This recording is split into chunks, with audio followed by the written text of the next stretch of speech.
Bueno, el siguiente ponente es Pablo Rojo. Pablo es pediatra, trabaja en la unidad de patología infecciosa pediátrica del Hospital 12 de Octubre y además de clínico es un investigador muy activo, implicado en muchos proyectos de investigación nacionales e internacionales, implicado en sociedades científicas y también participa en proyectos en África. Nos hablará de un tema que es muy importante para los clínicos que atienden niños con VIH y para los investigadores y también para los que atendemos adultos por las implicaciones que tiene la transición desde la etapa pediátrica a la atención de VIH en adultos. Su ponencia se llama Creciendo con el VIH. Gracias, Pablo. Muchísimas gracias a la invitación del Grupo Nobel de GESIDA. Es un placer estar aquí en Zaragoza y hablándoos a vosotros, en principio, gente joven. Y yo quería daros un poco la perspectiva pediátrica, que sepáis que efectivamente hay grupos trabajando en España en VIH pediátrico, que aprendemos muchísimo de los médicos de adultos y de los investigadores básicos y que hay muchas cosas que son similares, pero también hay algunas características diferentes en el niño. Yo os pongo ahí la red española que es relacionada con la RIS, que es CORISPE, os voy a hablar un poquito de ella, y luego el grupo en el que participo internacional, que se llama PENTA, con el que hacemos varios estudios que os voy a presentar un poquito, ¿vale? Bueno, pues os he dividido la charla en estos 4 temas. Habría muchos temas para tratar, pero he creído que era interesante para los investigadores o clínicos que trabajáis en VIH en general, conocer un poco cuál es la situación del VIH pediátrico en el mundo, también la diferencia de las medicinas en el niño y del adulto. Casi todos probablemente trabajáis con adultos y evidentemente el niño es muy diferente de tamaño y de peso y por eso tiene unas consecuencias para el tratamiento. Luego contaros cómo es la situación de nuestra red en España y terminar un poco esa idea de la transición, creciendo con el VIH y la transición a las unidades de adultos. ¿De acuerdo? Bueno, lo primero es la situación del VIH pediátrico en el mundo. Sabéis que el tratamiento antirretroviral en la embarazada, como veis en las barras, desde el año 2010 ha ido creciendo y esto es un éxito. Muchas veces nos fijamos en las cosas que van mal, pero fijaros que la cobertura antirretroviral en las embarazadas pues ha aumentado muchísimo y eso ha hecho que disminuya mucho la transmisión vertical del VIH. Aquí lo podéis ver, ¿no? En las barras azules, ya están en el 80%. Es cierto que ha habido un estancamiento y no conseguimos superar el 84-85%, pero las transmisiones en los niños han disminuido muchísimo y eso es un gran éxito del mundo y eso ha supuesto que cuando teníamos en el año 2000 más de 500.000 nuevos casos de niños con VIH, pues ha ido disminuyendo y ahora estamos en torno a 100.000 nuevos casos, que siguen siendo muchos casos, ¿de acuerdo? Os voy a contar un poquito lo que hacemos nosotros a nivel internacional como ejemplo del VIH pediátrico global.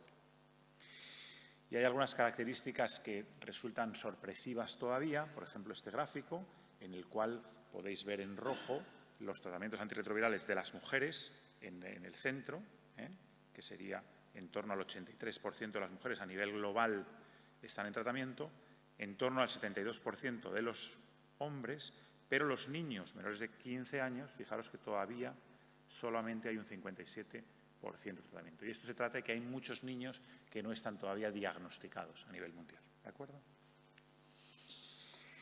El VIH pediátrico, aprendemos mucho del adulto porque el tratamiento antirretroviral, lo veis aquí, es similar en el niño y en el adulto. Yo he participado en varios de los ensayos de antirretrovirales en niños a nivel internacional, por ejemplo el ensayo Odyssey, en el que vimos que el dolutegravir combinado con 2 análogos era similar al efecto en adultos y por eso el tratamiento antirretroviral recomendado de primera línea a nivel mundial no solo es el dolutegravir en adultos y en adolescentes, pero también en niños, ¿de acuerdo?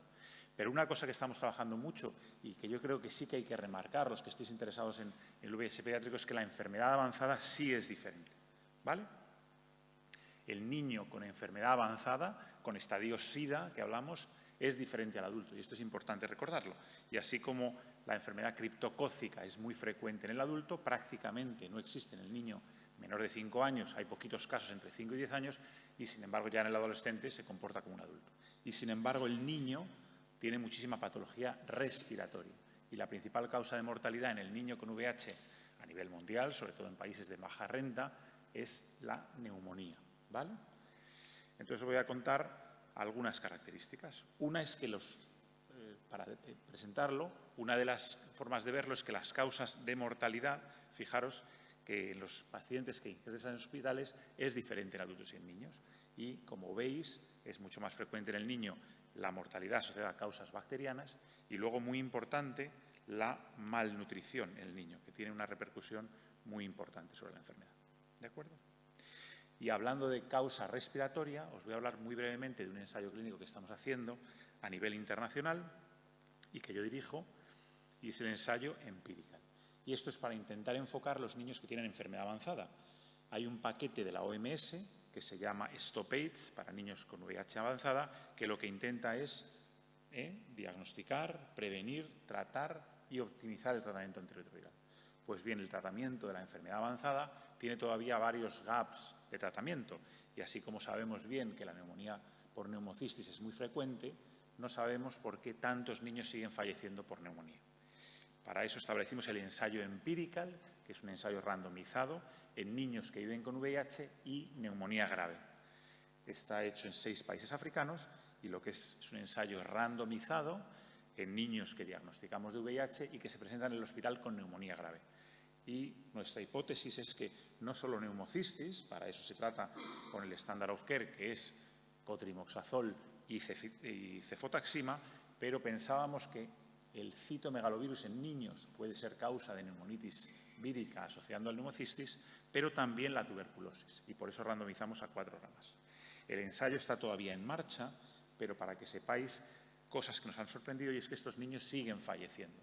Reclutamos 563 niños y nos dimos cuenta que la mortalidad era muy alta en todo el ensayo, fijaros, sin ver por rama. El 44% de los niños fallece reclutado. Y una cosa que nos sorprendió tremendamente, y es que hay un tanto por ciento de ese 44% que fallece tras la hospitalización, cuando se manda al niño a casa. ¿De acuerdo? Entonces tenemos que mejorar el tratamiento de estos niños. Esta es la supervivencia de los niños. Como veis, una caída muy importante al principio, pero luego los siguientes meses siguen falleciendo estos niños a pesar de estar ya con tratamiento antirretroviral. Y lo que vemos, esto es un análisis inicial de las causas de muerte, es que la neumonía sigue siendo la causa de mortalidad principal. Fijaros, el 54% fallecen por neumonía, y dividimos entre la primera hospitalización, que casi todos fallecen por neumonía, y la segunda, cuando el niño se va a casa. Pero lo que vimos muy importante es que hay un tanto por ciento de niños que se van a casa y que fallecen o bien en un segundo ingreso o en domicilio por una sepsis de origen desconocido. ¿Vale? Con lo cual, la mortalidad de los niños VIH a nivel mundial todavía es importante. Pero no solo en los niños con enfermedad avanzada. Hemos hecho un ensayo, bien, es un estudio de cohortes más bien, en Mozambique y en Sudáfrica para ver las causas de mortalidad en los niños que iniciábamos tratamiento antirretroviral muy pronto, al mes de vida. Pues fijaros, todavía se nos morían a los 2 años, un 11,6%, y casi todos se morían de neumonía. Fijaros que la mortalidad era variable, en Mozambique de un 19%, en Sudáfrica un 6% y en Mali de un 18%. Es decir, que hay niños que siguen falleciendo en todo el mundo por VIH y por sus enfermedades asociadas. Si entramos ya en la parte de crecer y cómo toman los niños las medicinas, hemos aprendido mucho en los últimos años y esto es importante para los que queráis investigar en niños. Los niños, lo he dicho al principio, tienen tamaños diferentes y puede haber niños desde 2 kilos de peso al nacer hasta adolescentes que pesan un adulto o más, ¿de acuerdo? Entonces siempre nos hemos guiado para los tratamientos de adultos en intentar tener un comprimido único, como desde hace más de 10 años está disponible no solo en España y en Europa, sino en todo el mundo. Y esto ha permitido expandir el tratamiento antirretroviral, ¿no? Un tratamiento con un comprimido al día. Pues bien, en los niños, en los años 2000, iniciábamos y teníamos que partir los comprimidos de adultos y era muy complicado, como podéis imaginar, dar medicación a los niños. Una cosa que hemos ido aprendiendo es que pasar inicialmente de los comprimidos adultos, nuestro siguiente objetivo era pasar a un jarabe. Si los que tenéis niños o los que tenéis sobrinos, sabéis que los jarabes es teóricamente una buena forma de dar medicinas a los niños cuando tienen fiebre, cuando tienen dolor, ¿no? Y todo el mundo conoce el paracetamol en jarabe o el ibuprofeno en jarabe, ¿vale? Pero en el VIH, el tratamiento mantenido, y para países con menos recursos, nos dimos cuenta que los jarabes no era el tratamiento mejor y que los jarabes con antirretrovirales en un país con pocos recursos tiene sus limitaciones, porque es más caro, porque es más difícil de conservar, porque tiene mucho volumen y porque no permite combinaciones de fármacos. Y, sin embargo, los comprimidos dispersables tenían una serie de ventajas muy importantes. Se deshacen en la boca, es fácil la conservación y es mucho más barata su producción. Pues bien, tenemos ya comprimidos dispersables simples que se deshacen en una pequeña cantidad de agua para los niños y con un sabor muy agradable. Y eso lo tenemos en España y también en países con pocos recursos. Y desde hace ya varios años tenemos incluso comprimidos dispersables combinados. Por ejemplo, tenemos en nuestro país disponible la posibilidad de dolutegravir, abacavir y lamivudina para niños pequeños, y esto nos ha permitido tratar de manera mucho más adherente a los niños que viven con VIH en España, pero también en países con menos recursos. Pero hemos vuelto a los comprimidos de adultos, y esto es una cosa muy interesante. ¿Por qué volver a los comprimidos de adultos en niños? Entonces, en el grupo europeo PENTA nos dimos cuenta que en países de baja renta lo que se distribuye es la medicación de adultos, ¿de acuerdo? Y precisamente con el dolutegravir, que es un comprimido pequeño, lo que pensamos era a ver si los comprimidos de adultos se pueden utilizar en adolescentes o incluso en niños de pesos límite, ¿de acuerdo? Porque tener comprimidos dispersables muchas veces los países no pueden adquirirlos o hay una falta de stock. Entonces hicimos varios estudios de farmacocinética dentro del ensayo Odyssey que os comentaba, y lo que vimos es que los niños entre 25 y 40 kilos podían tomar el comprimido de 50 miligramos de dolutegravir. Y esto ha sido una excelente medida porque se pudo generalizar a los niños de 7, 8, 9 años el dolutegravir, y no solo con estudios de farmacocinética, sino también de seguridad. Y no solo los mayores de 25 kilos, pero después publicamos los datos entre 20 y 25 kilos. Y vimos que también los niños mayores de 20 kilos pueden tomar el dolutegravir en comprimido de 50 miligramos y la OMS ya lo recomienda como tratamiento de elección para el mayor de 20 kilos, ¿vale? Para el menor de 20 kilos, como veis, tenemos que ir a la tabla según bandas de peso de los niños, y como veis, a partir de los 3 kilos, pues tenemos presentaciones pediátricas tanto de abacavir como de lamivudina. Y tenemos también comprimidos dispersables pediátricos de dolutegravir. ¿Y cómo es la situación del VIH pediátrico y de adolescentes en España? Los que queráis un poco conocer la situación, si hay algunos que estáis interesados en trabajar. Me ha gustado mucho la charla de Carmen. Tenemos en España un grupo también de cura en niños y hemos trabajado con Matías Lichterfeld también, el grupo europeo que se llama EPICAL y que forma parte, y trabajamos con Dragón. Y se puede hacer mucha investigación en niños también. Está aquí África Holguín, que forma parte del grupo de Corispe y ha publicado muchas cosas, y os voy a enseñar alguna cosa también publicada con ellos. El VIH pediátrico en Europa, por supuesto que es mucho más de tamaño más pequeño. Esto es una publicación ya antigua de las cohortes que hay en Europa, las cohortes más grandes, y que hacemos toda una recogida de datos a nivel europeo. La cohorte Corispe, que es la pediátrica española, hace una participación en las cortes europeas, ¿de acuerdo? Y esto es un artículo antiguo que publicó Sara Guillén, pero que me gusta mucho porque enseña el número de casos de niños que había en los años 90, ¿de acuerdo? Y cómo con la combinación de fármacos antirretrovirales a partir del final de los 90, realmente hay un antes y un después en el VIH pediátrico. Y antes de los años 90, que había todavía muchísimos casos de VIH pediátrico cada año, a partir del año 2000 desaparecen o hay muy poquitos casos, ¿de acuerdo? Y como os decía, Corispe forma parte de la RIS, pero es una cohorte específicamente de los niños que se siguen en las unidades pediátricas de España. Algunas características de ellas: tenemos en torno a 1.400 niños, adolescentes y adultos jóvenes de 62 centros en 16 regiones. Es una cohorte de los niños que han sido seguidos en unidades pediátricas, y tenemos datos desde 1998 y tenemos un biobanco asociado con María Ángeles Muñoz de Gregorio Marañón donde hay más de 3.000 muestras. Si alguno estáis interesados, el grupo de Corispe tiene un comité científico y se puede remitir una propuesta de investigación, pues lo mismo, en cura, en reservorios, en resistencias, ¿de acuerdo?, de la cohorte nuestra. Y además tenemos una cohorte específica llamada Corispe Faro, de pacientes que ya se han transferido a unidades de adultos, pero creemos que es muy interesante porque son niños que han vivido toda la vida, que han crecido con el VIH y que ahora seguís muchos de vosotros en las unidades de adultos y que creemos que tienen unas características específicas. Y os voy a enseñar un poco por qué. ¿De acuerdo? La edad media ahora mismo está casi en 30 años. Como veis, la mayoría del VIH en España está centralizado en Madrid, Barcelona, pero en toda España se siguen niños con VIH, aunque ya en números muy pequeños.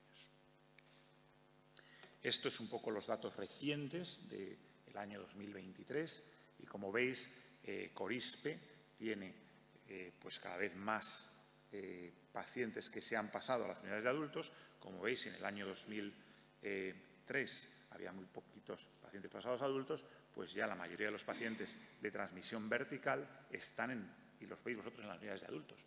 Y creemos que es un dato importante por algunas cosas que voy a decir, como podéis imaginar. Y ahora mismo el número de niños que seguimos en España y de adolescentes es muy pequeño. Y fijaros, es muy interesante porque la mayoría han sido transferidos. Como veis, 915 de estos pacientes han sido transferidos a las unidades de adultos. En los primeros años sabéis que hubo muchísima mortalidad pediátrica, a principios de los años 90, hasta el año 96-97, que hubo combinación de medicamentos antirretrovirales, pues se morían niños en España. Y ahora mismo en seguimiento, pues fijaros que es un número muy, muy pequeñito el que seguimos. Y hay un número muy importante, sobre todo de adolescentes. Para que veáis la edad media de los pacientes, seguimos todavía algunos niños menores de 4 o 5 años, pero la gran mayoría de los pacientes que seguimos son adolescentes. Y eso tiene una importancia para el seguimiento. Normalmente lo que hacemos es un seguimiento clínico, pero es muy importante el apoyo de los psicólogos clínicos para el acompañamiento. También estos chicos tienen estigma, tienen problemas de adaptación, tienen problemas de revelación a sus entornos y a sus pares sobre la infección y también tenemos que prepararle para la transición a adultos.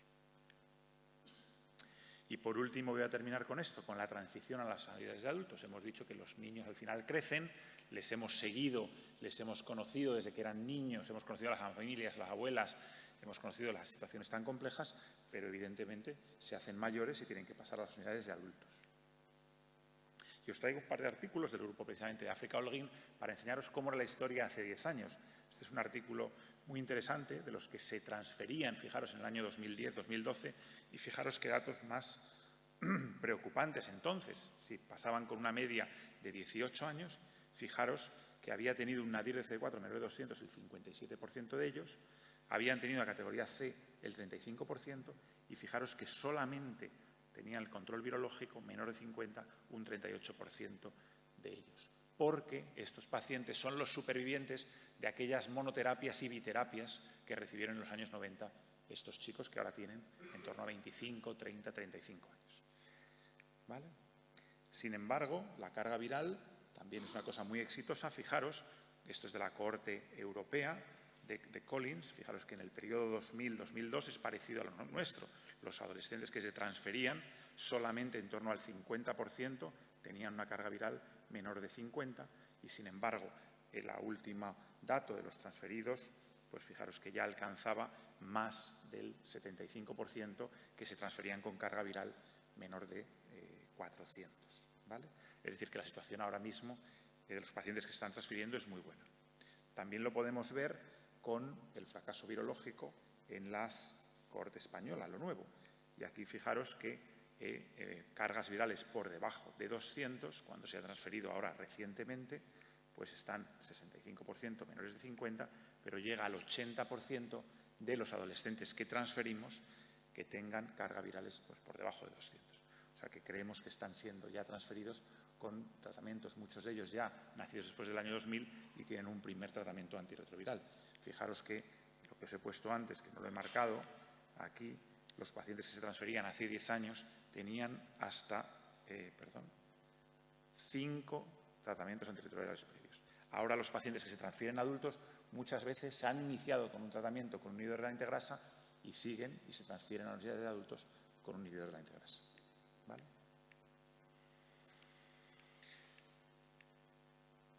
Y una cosa muy interesante que ocurría hace 10, 12 años era lo mismo, que estos pacientes que se transferían tenían resistencias por los tratamientos previos. Fijaros que este trabajo del grupo también de África Holguín vio que casi el 10% de los pacientes que transferíamos a adultos tenían tratamientos o resistencias a antirretrovirales e incluso 3 familias, ¿de acuerdo? Y esto evidentemente eran pacientes, la mayoría que se habían diagnosticado antes de los años 2000 y el 75% habían recibido pues, terapias subóptimas de monoterapia o biterapia. Sin embargo, eso ya no ocurre. Fijaros, este es el trabajo reciente que os he marcado. En los pacientes transferidos, fijaros que prácticamente no hay pacientes con resistencias. Fijaros, de los 133 pacientes transferidos recientemente, que tengan doble resistencias no hay ninguno, que tengan triple resistencia ninguno y solamente algunas resistencias a no análogos. Es decir, que la situación de los pacientes que estamos transfiriendo ahora mismo es muy diferente de lo que ocurría hace 10 años. Pero tenéis algunos pacientes en vuestras consultas entre 25 y 35 años que realmente sí que han tenido muchas experiencias.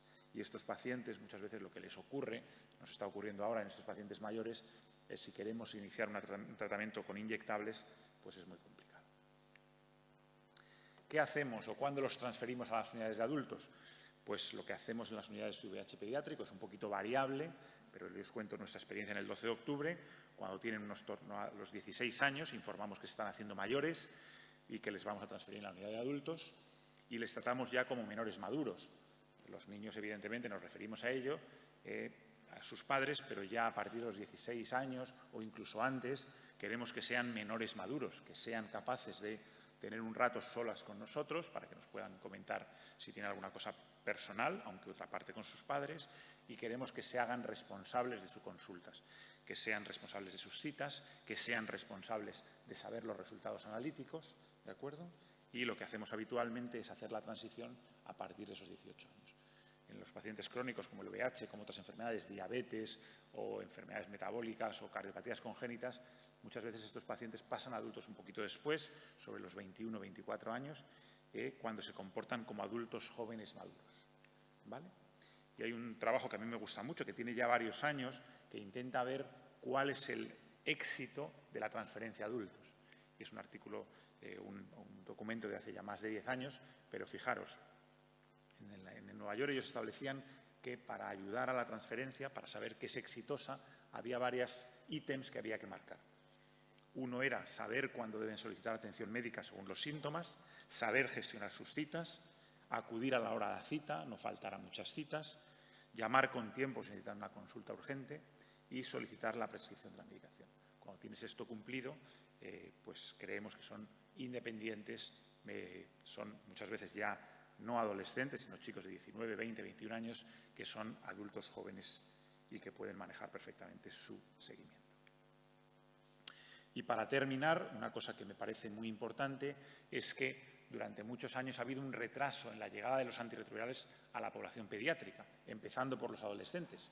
Evidentemente, el niño pequeño, como hemos hablado, requiere una formulación diferente, pero el adolescente, entre 12 y 18 años, lo hemos dicho antes, ya pesa más de 35, 40 kilos.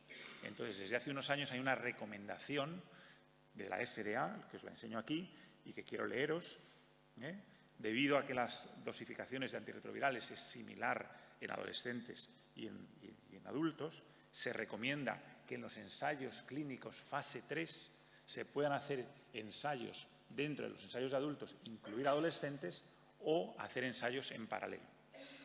Y esto yo creo que es un paso muy importante para tener la aprobación de los antirretrovirales también en los adolescentes y para saber que ya hay algunos ensayos clínicos, como el ensayo CROWN, que estamos trabajando de manera conjunta las unidades de pediatría adolescente para reclutar chicos entre 12 y 18 años en el ensayo clínico de adultos fase 3, que estáis haciendo algunos de vosotros.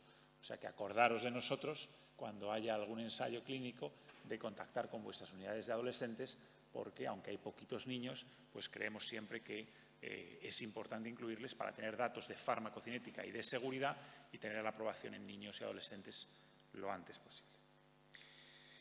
Muchas gracias. Quiero agradecer a Marisa Navarro, que es la coordinadora de Corispe y que me ha ayudado con algunas de las diapositivas, a todo el equipo de Corispe que os he hablado, al grupo PENTA, europeo, con el que colaboro y que tenemos varios proyectos en África, la unidad de VIH pediátrico de mi grupo, la unidad de ensayos clínicos pediátricos y el grupo mío de pediatría global, que os he enseñado algunos ensayos. Muchas gracias.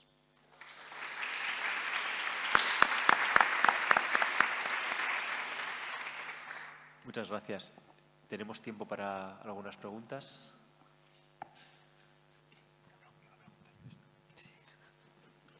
Perdón, hola, buenos días. Si es posible dar a esos niños el tratamiento de long acting intramuscular.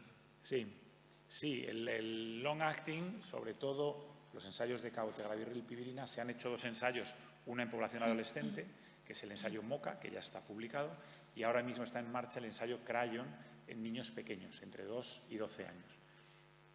Y ha demostrado, lo primero, una excelente aceptabilidad de los adolescentes y los niños, un control virológico excelente y ya estamos poniendo a adolescentes en nuestras consultas inyectables ahora mismo. ¿De acuerdo? Gracias. Actualmente en España, ¿cuántos niños más o menos tenéis en las consultas nuevos? Porque no deben ser muy muchos, poquitos, ¿no? Tenemos, no lo he comentado en detalle, tenemos en torno a nivel español, nacional, en torno a 4 o 5 niños nuevos. La mayoría no son de transmisión vertical en España, sabéis que ha habido años que ha habido 0 nacimientos nuevos en España y eso es un excelente tratamiento, sobre todo en las unidades de adultos, en colaboración con la ginecología.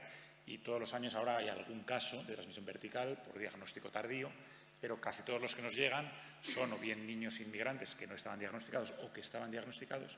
Y también hay un grupo pequeño, pero que también es interesante, de padres que deciden adoptar un niño con VIH de algún país, como ocurre con otros países, africanos, ucranianos, chinos, y que deciden ir y muchas veces les asesoramos para contarles lo bien que van los niños y lo bien que crecen los niños bien tratados con un régimen antirretroviral.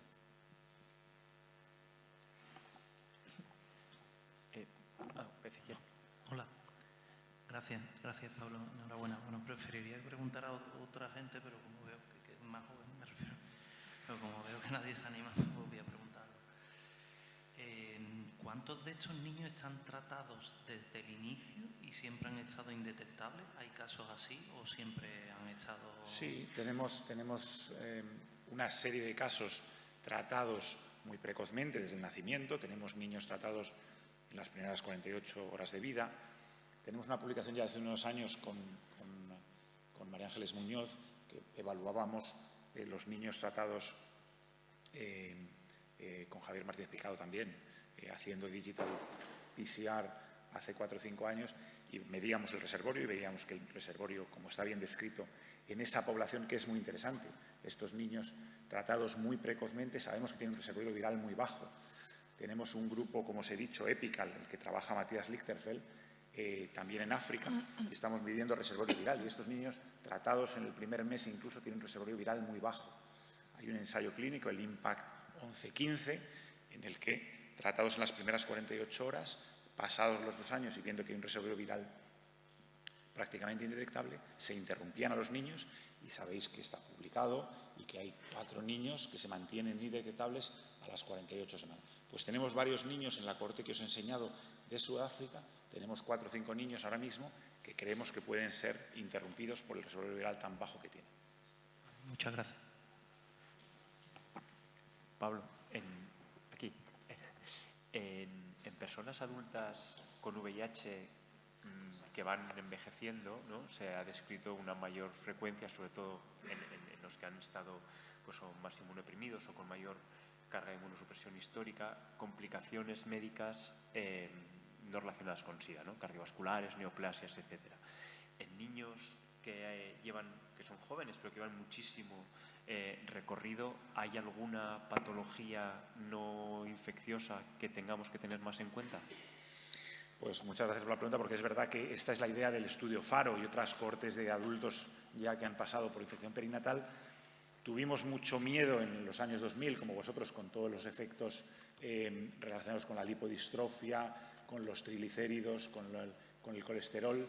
El grupo de Thalía Sainz, que sabéis que trabaja muy bien en VIH pediátrico, publicó con nosotros, con toda la corte madrileña, datos de la carótida, viendo que estaba un poquito más aumentada la íntima media, y nos preocupaban mucho esos pacientes por ver qué fenómenos podían hacer. Es verdad que hemos tenido niños tratados con inhibidores de la proteasa con triglicéridos y colesterol muy alto y que nos preocupaba efectivamente al llegar a la edad adulta. Es verdad que estamos mucho más tranquilos ahora, pero estamos estudiándolo, o sea que estamos viendo un poco por dónde van. Hay algunas descripciones, pero no quiero ser alarmante porque el grupo inglés, por ejemplo, ha descrito pues, algunos cánceres, pero son casos aislados, o sea que no vemos una clara tendencia. Gracias. Yo puedo, la última pregunta. Amor. Sí, no, la última. Vale, quería hacerte una pregunta, o sea, a ver cuáles son las razones, porque sorprende muchísimo el bajo porcentaje de niños que están en tratamiento y la cantidad de esfuerzos que ha habido para universalizar el tratamiento antirretroviral en África, con mujeres, incluso en muchos países de África que han superado ya el 95, y sin embargo el porcentaje que has puesto ahí de tratamiento en niños es tremendamente bajo. Totalmente de acuerdo. Yo esto lo pregunté en la reunión que tenemos internacional de VIH pediátrico y dije lo mismo. Yo creo que hay aunque ellos no están de acuerdo, yo creo que hay una sobreestimación del programa Spectrum de los niños que se infectan y luego hay y los niños que mueren. Es que hay niños que siguen muriendo en África no diagnosticados. Entonces la estimación que hacen, y yo creo que es esa. Es verdad que sigue habiendo mucho más dificultad para tratar, porque aunque ahora mismo, y hay un proyecto muy bonito que hemos hecho en colaboración con la industria y en colaboración con la industria de fármacos genéricos en todos los países de baja renta, y se han generalizado, pero sigue siendo mucho más difícil que algunos países que lleguen fármacos antirretrovirales. Un ejemplo es Guinea Ecuatorial, que algunos habéis trabajado. Nosotros colaboramos con Guinea Ecuatorial, que sabéis que es un país que habla en español y que tiene un problema VIH muy importante en adultos y en niños, y sigue habiendo muchos niños que no están con tratamiento antirretroviral, y es un país muy pequeñito, ¿vale? Pero yo estoy de acuerdo contigo en que está un poco infraestimado, yo creo, el número de niños totales sin tratamiento y que haya ese gap tan grande con adultos.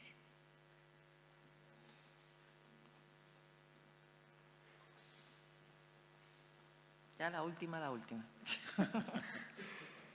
Muchas gracias.